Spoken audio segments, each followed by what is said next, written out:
can only stay in that second state for the Planck time, delta E over H or whatever it is.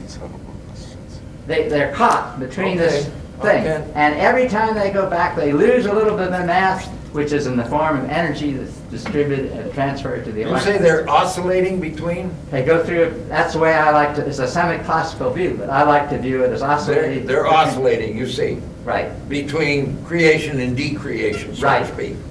But it's all over in something like 10 to the minus 12 seconds. Oh, yeah. So, you know, whether that's, it's, if you add up all the Planck times, they only amount to about 10 to the minus 12 seconds. So, you know, that's maybe an impure way of looking at it, but I think it's a realistic way. Okay, very nice talk. I've got a couple comment and a question. The comment is this: electron wind coming off of that, and that would be consonant with one of the things that I mentioned in my talk. The other thing is this: you have to have a wind of deuterons usually in this thing to get heat. Now, how does that work in your theory? Because it seems to me all you need is the deuterons in the lattice with no exterior wind of deuterons to keep this thing going. So how do you get around that? Well, this is a kind of a reaction between two stationary states. We're not talking about how the deuterons get replaced by, say, diffusion and the conversion of chemical deuterons to band state deuterons. This is just the basic process of one pair of deuterons turning into a helium atom. Okay, except if we stop the current, the excess heat goes away so fast, you'd be shocked if you haven't done the experiment. Except heat after death. You can get heat after death, but you can Well, account I for mean, that I'm just from trying to an show interior you. current that's now working its way out. I'm not telling you how the whole electrolytic cell and the whole process of getting things into band states and all that. No, but you see my point? I'm saying that it seems like in either heat after death or the regular thing, you've got to have have to have a deuteron wind. And I don't see that enters into your theory at all here. Well, this doesn't treat the diffusion of deuterons to replace the ones that are converted to helium. No, that's a different part of the problem. This is talking only about conversion of deuterons and how the Coulomb energy, Coulomb repulsion, doesn't really play a role if you get things into this state where you have correlation avoidance. But I'm still not sure you see my point. I'll talk to you afterwards. Yeah. 10 to the minus 12 seconds, you're getting diffusion. Nothing moves in 10 to the minus 12. I mean, in a diffusion through the crystal, you wouldn't get any movement. So that, you know, in the 10 to the minus 12 seconds that it takes to go through all the relaxations, you really wouldn't. But again, have he's diffusion. not bringing in any, he doesn't have any wind anywhere, of deuterons anywhere in his model here. Well, I'm not explaining everything. This is Wait a just that minute. little one narrow. Well, that's the problem at cold fusion, because if you don't explain everything, you've got, you know, loose things that... That does bring up another unexplained point. It seems in this you would get essentially every other, I mean, some of them would have the spins wrong, half of them, so how do you Probably account for 1 out it's of about 9 one has out of- correct spins. 1 out of 9? And you have to take that into Because you can actually use this theory to calculate reaction rates. Okay, but at 4,000 watt, 3 to 4,000 watts per cubic centimeter, that's only about one fusion out of every 12 trillion pairs of. Well, we calculated reaction rates versus concentration based upon certain Fermi-Golden rule and certain fairly simple assumptions. And your reaction rate goes as the square of the concentration of band state ions. And it's not hard to get a kilowatt per cubic centimeter, even with only 1/9 of the pairs being active. Oh, that actually my question is the other end of it. How does your theory account for the fact that there are so few fusions among so many deuterons in the lattice? I mean, a power rate of 3 or 4 kilowatts is really only one pair fusing per second out of every trillion or so. Well, this theory only involves those deuterons who are in band states. In palladium, most of the deuterons are in chemical states. Oh, okay. Very much most of them, Very like much by all factor but of maybe trillion. 10 parts per million. Okay. But still, the concentration in band states is enough to give you It's this enough to 1 give it. kilowatt. Now, if you could get fusion in something like nickel or silver, that wouldn't be the case. But after all, with palladium, we seem to have to we're at least presently working with a host that is essentially PDD. I guess take one more question, then we need to move on to the next Okay, again, your ideas are very interesting. One last question here. Would your band theory allow you to predict the rate of fusion? It does, yes. Would you Now, present I can't that say at that some it's too point? accurate, you know. Yeah, okay. It does give a rate of fusion by Fermi's golden rule, which is the reaction rate between stationary That'd be states. nice for you to present that someday. Okay, it's in our 1991 Oh, is it? paper, actually. Okay. Do you have your question, Mike? Just one comment, and I wanted to go back to the first part of your lecture and make sure that a point isn't missed. The fact is, as we have confirmed, at least in a preliminary way, Arata's double-structured cathodes seem to be able to make excess heat in a consistent way. And this is a very important fact. I don't know that the reason for the reliable reproducibility of that geometry is the idea that Arata had in mind when he originally made it. I agree with you. But it's still a very important fact. And I don't know whether the heat that Arata sees comes from the powder, which is a very small fraction of the total mass of the system, or whether it's from the palladium bottle. But either case, the amount of heat is much more, a higher total energy per molecule than you can get by chemistry. But didn't you show that his data for the solid cathode? Yes, so he did not get excess heat with a solid cathode. But you don't see that as equivalent. So he needs a powder. I don't consider that equivalent to the bottle necessarily, and I've suggested that he run empty bottles. The powder is back to surface effect again. I mean, it seems like that would be easy to determine whether it is the powder or the other. Well- If it's a powder, it's a surface effect. I think if he ran empty bottle versus bottle with powder, we might know the answer, but, you know, But there's experimenters something- have their own way of wanting to do things. There's not necessarily one mechanism. Well, that's true. It could be more. I think that it is a great danger to work out a theory and say, you know, that explains everything. It isn't. I think that Arata's Could be system several. is really quite different to the thing which we described. There.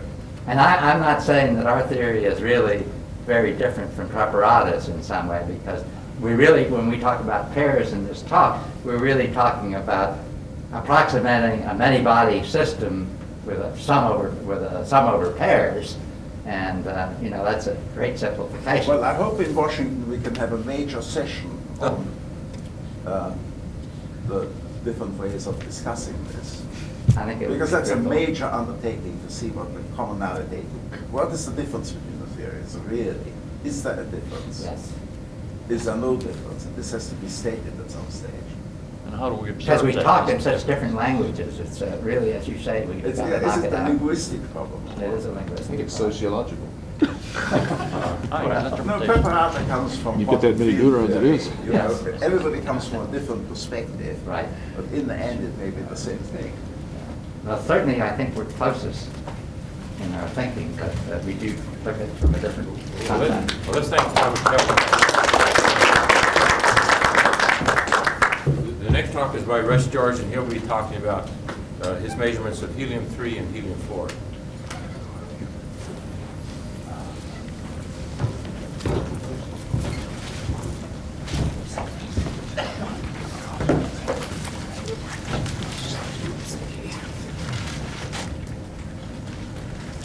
Anyway, one of the characteristics of cold fusion scientists seems to be that they're mostly monogamous type people to their experiments that they do. One typical experiment, I'm a polygamist experimentalist in this field. So I've been doing lots of different work, and for the last for a number of years, since about 1993, I've been putting considerable effort into looking at helium as the nuclear product in different experiments. And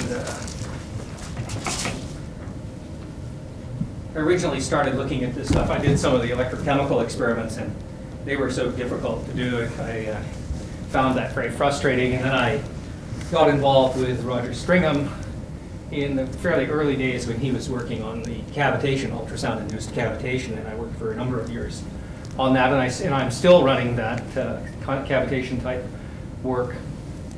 And then more recently, in I guess a year and a half ago or so, I worked with Arata, had the opportunity to go to Japan and work with Arata and Zhang in their laboratory for many weeks. And then last year, having been at the Vancouver conference where Les Case talked about his catalyst experiments, having been working with Arata, who's the particles in the palladium powder he had is very extraordinary. It's not palladium black, as is sort of commonly reported. It's really palladium nanoparticles, which is very much finer than palladium. Palladium black is, if you buy it from a commercial source, is never smaller than about 300 nanometers, 200 to 300 nanometers. May I ask you a question? Does anybody know where he got that from? Yes. Is it public, in the public domain? No, but I'll tell you something. It was made in the U.S. It was. Yeah. And it was sold by a Canadian, an American supplier, a Japanese supplier. It was sold by a U.S. firm to a Japanese supplier who passed it on to Arata. And it is, and the unique thing about Arata's materials, Arata actually has only spoken about a fraction of his studies over the years. He leaks out a small amount of information, not everything, which is what we all do.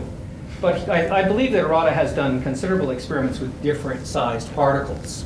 And he and his partner really in this is Zhang, but probably his more important partner is Fujita, who is who has a laboratory across the street and has one of the world's most powerful transmission electron microscopes. And Fujita's specialty is looking at very ultra small domains. He has, with his microscope, atomic resolution on a machine. So Fujita pushed, I think, Arata towards very small particles based on the fact that when a particle is made very small, as the particle size goes down, the percentage of the particle that is in this atom cluster domain that Talbot showed the photo of increases as the particle size goes down. And so Arata's particles are in the neighborhood of 50 nanometers, between 30 and 50 nanometers in diameter. And until just a few years ago, that was an impossible dimension particle to obtain. And palladium black is at least an order of magnitude larger than that. And so, you know, when I listened to Case's presentation in Vancouver, having been doing a lot of reading on nanoparticles, I had found in the reading that almost all of the literature on nanoparticles is in the field of catalysis. And in fact, when catalysis scientists are out to manufacture different catalytic materials, the percentage of palladium, for instance, on a carbon catalyst defines the particle size. So as the percentage of palladium goes down, the particle size goes down with it.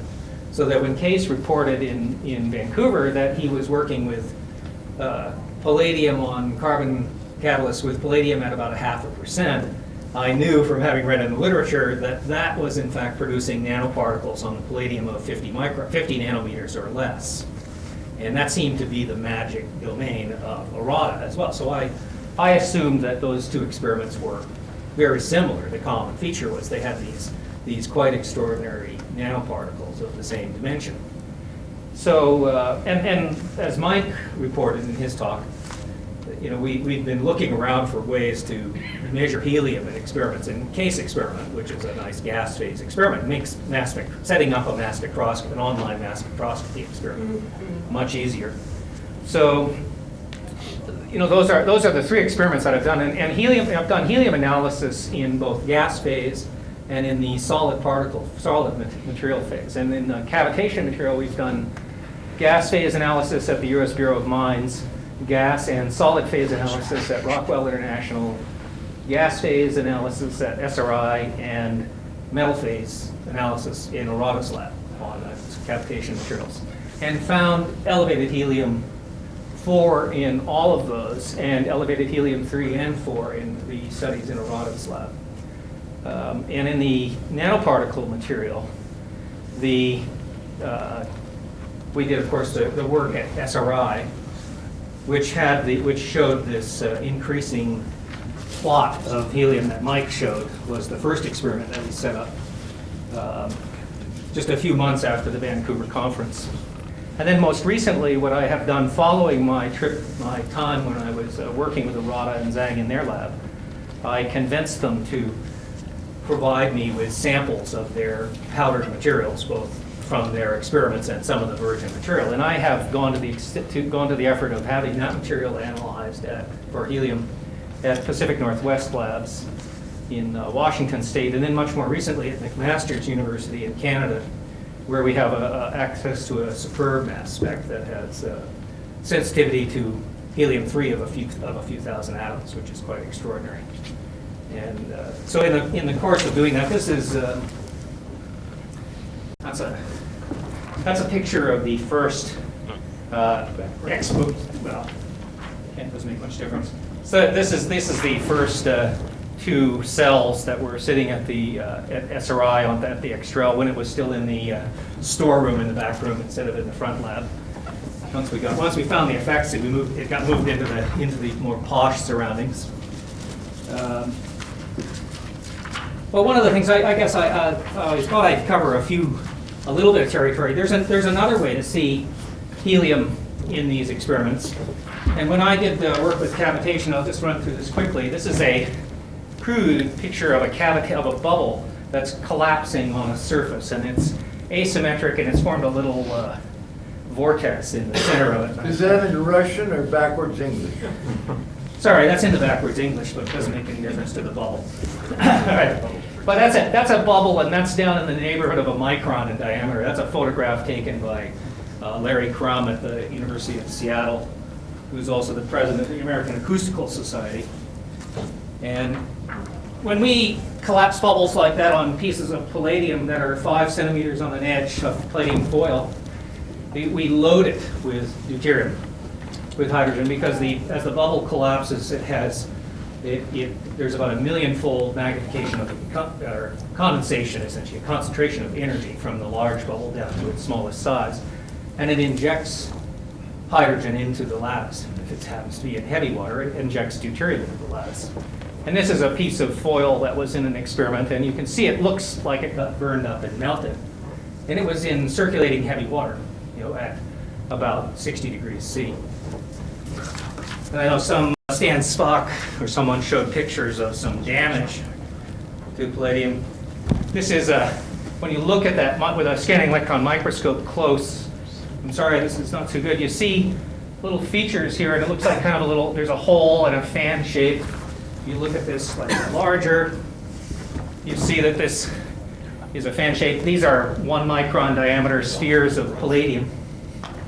And that's a little eruptive event where there has been a hot source down underneath in the metal that's ejected palladium out, molten palladium. And this is classical sputtering.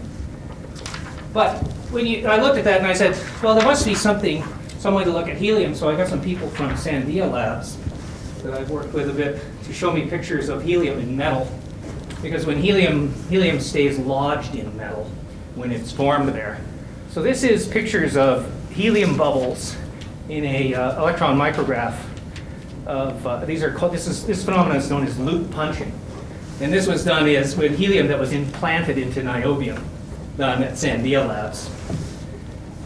And then they sent me a picture of helium that results from the electron micrograph characteristic of helium in a piece of plutonium, which results just from the decay of the plutonium, and these are the helium characteristics of helium in the bubble.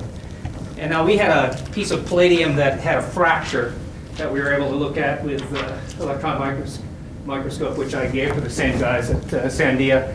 And they said, oh yeah, well these are fairly typical of an unprepared specimen of metal. That this looks very much like helium loop punching inside of the palladium metal. So I maintain there's a way to look at the physical presence of helium in these samples if you have the right instrumentation. So let's see. So back in 1994,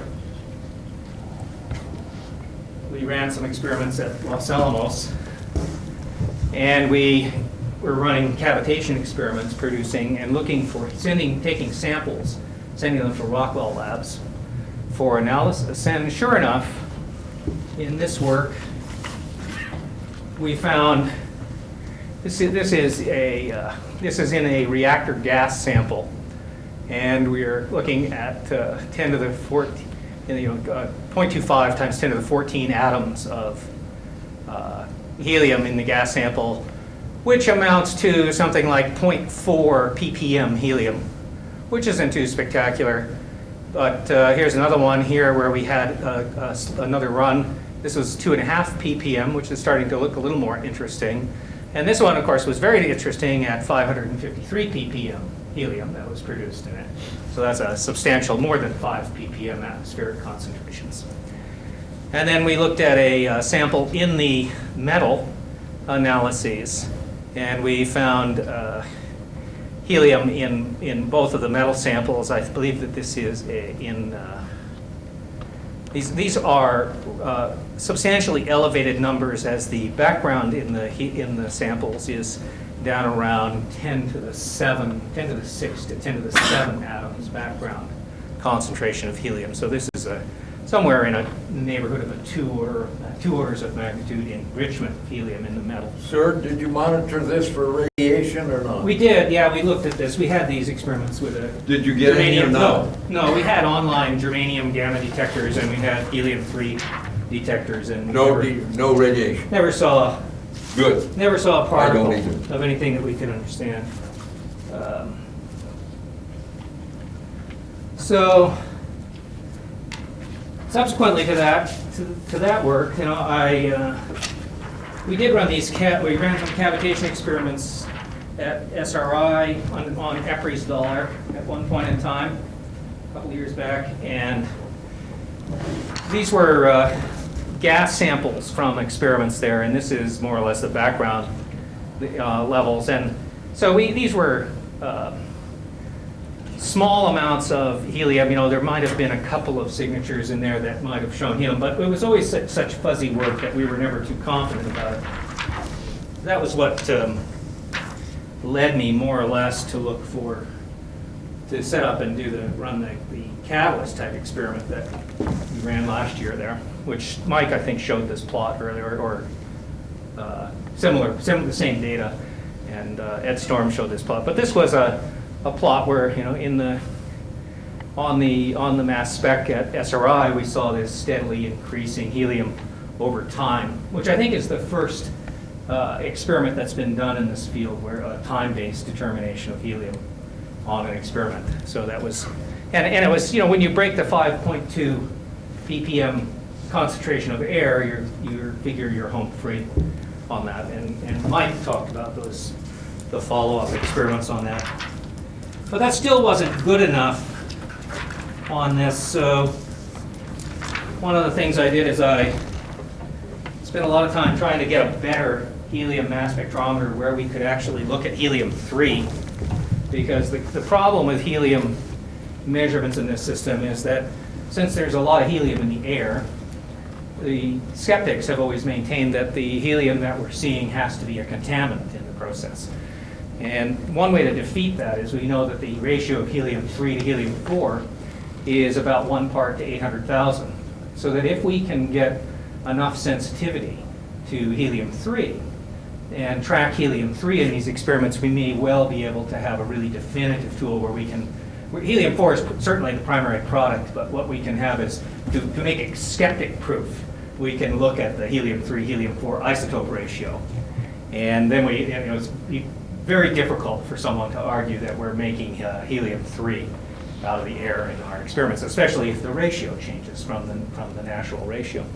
So this is the general design of the magnetic sector mass spec that was really invented by a guy named Dr. Brian Clark at McMaster's University. And Brian is this instrument has been subsequently cloned, and there are about 6 of these in North America that have a sensitivity of around 1,000 atoms of helium-3 for samples. And they're primarily used for oceanographic and geophysical studies to look at the helium-3, helium-4 ratio to track.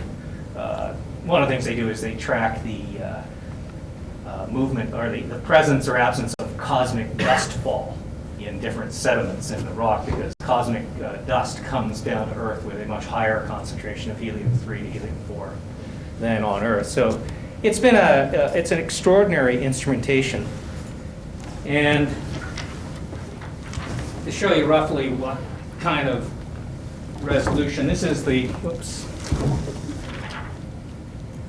This is the resolution for helium-3, and this is the sort of combined peak of HD and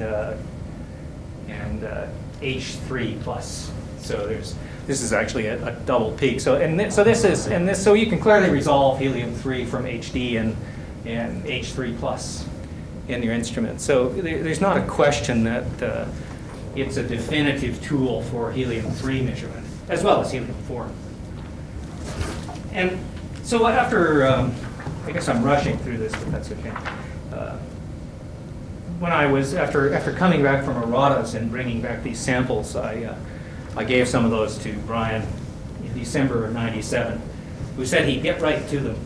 And just this summer, he finally got to them to do some analysis. Now, we're still working on this, but I thought I'd just show you, just to show you an example of what the data looks like that comes out of this.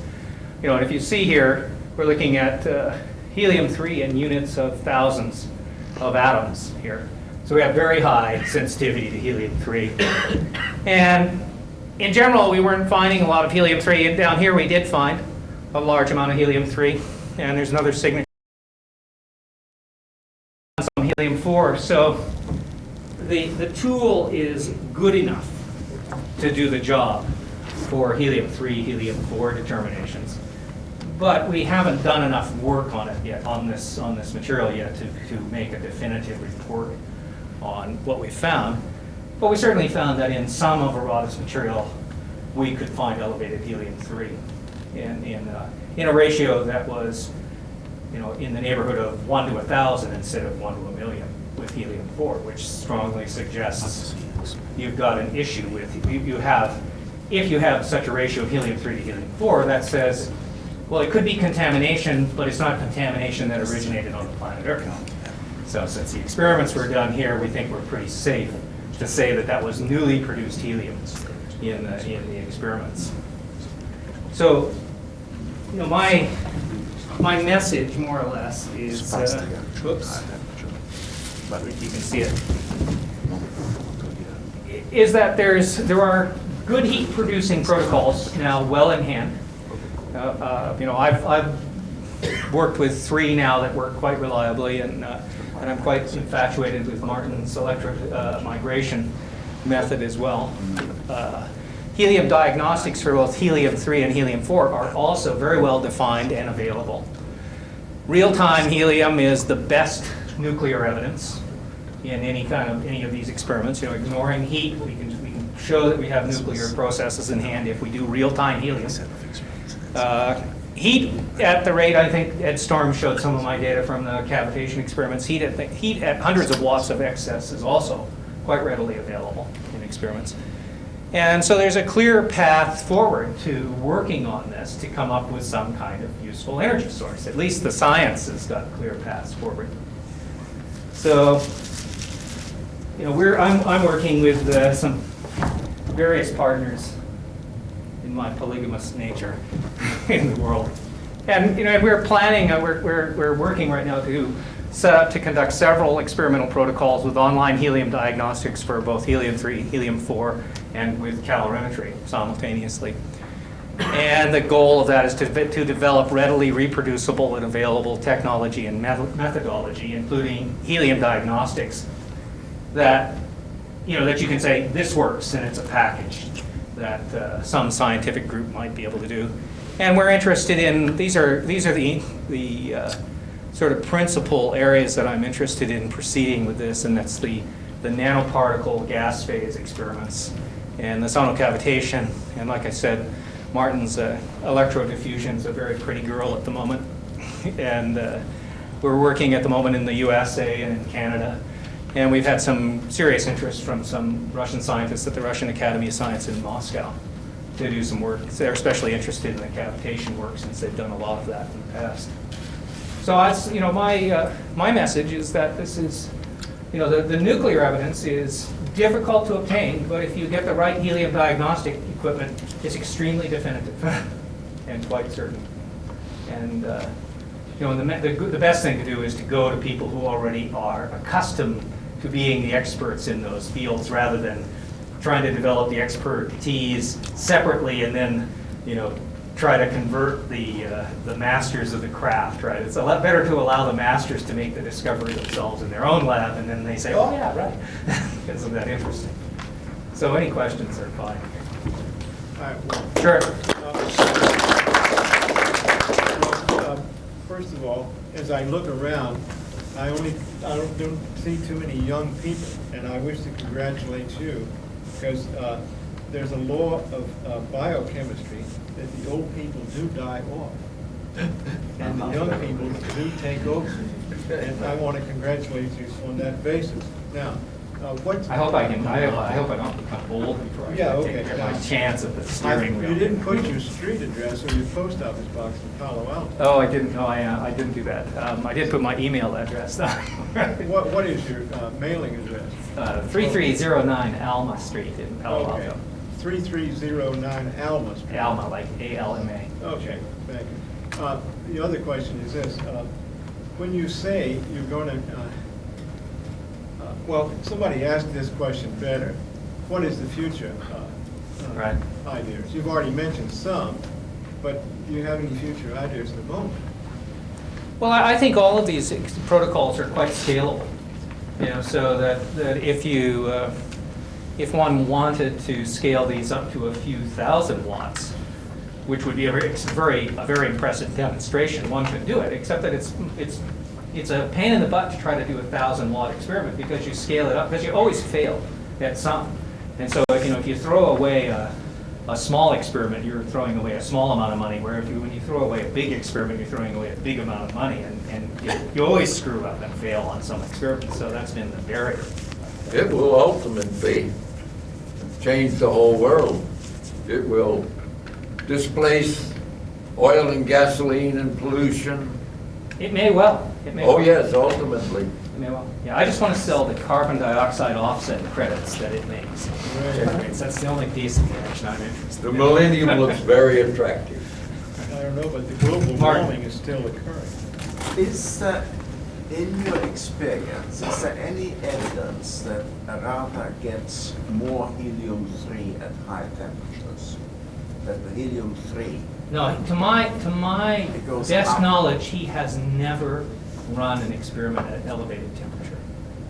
I tried my damnedest. First thing I said to him when I was in his lab was, I looked at his work and he told me about the work, and he'd never But you know run. the temperature of the device Right. when helium-3 is detected, and is there anything one can say about that? Correlation of when the helium-3 comes out of the metal? No, certainly Arata doesn't have the capacity to correlate. He might be able to correlate the observation of helium-3 with temperature, but I doubt it. The McMaster's lab, we could do that if we thought it. Because I guess it would increase with increasing temperature. Well, I can show you that, in fact. But, I mean, the helium-3 to helium-4 ratio would go up. Oh, with increasing temperature. cell temperature. Right. That is what I. With that, yeah. For a variety of reasons, Right. which I will tell you about some other time. I mean, here on this piece of data that showed a very large increase in helium-3, you can see that at 500 degrees C, we had very little helium-3 coming out of this palladium black. Whereas by the time we got to 2300 C, we had gotten a but lot. that's degassing. That's degassing. That's not really what Yeah. I'm after. No, I don't. No one has. I'd love to do that experiment, and I think that sometime in the next few months I'll be running some experiments online on that helium-3 device with helium-3 capability, and certainly like to see that. But I'd like to test. The obvious things to do is to look and see if the HD ratio changes the amount of helium-3 that you produce, and temperature. You know where would be another- there's tons of helium? Where there's tons of helium? 3 Helium-3 on the moon. The In moon. space, anywhere in space. on the moon. Yeah, anywhere off the Earth. The main, in fact, if you, the cosmic abundance of helium-3, or the solar system abundance of helium-3 is about 1 in But I mean, the 500. big deposits are on the Yeah, moon. well, that's because it's about 1 in 500 in the. That's in this only solar 3.5 system. days away from here. Right. Well, we can make it though. It's going to roll that. Yeah, well, we don't want helium-3. I mean, I'm perfectly happy that a lot of Oh, uranium well, products You put two of them decayed. together, and what do you get? Well, I think we need to move on. Let's thank Russ George once again. I want to remind everybody that Robert T. Bush did not finish his talk. We didn't have enough time left, so he's going to he'll be the last speaker after Ben Bush. We've got 2 Bushes left. Ben Bush, I worked with him in Town Lake, and he worked with Mike McCreary, also at SRI, and he'll be talking about ecstasy and nuclear products. So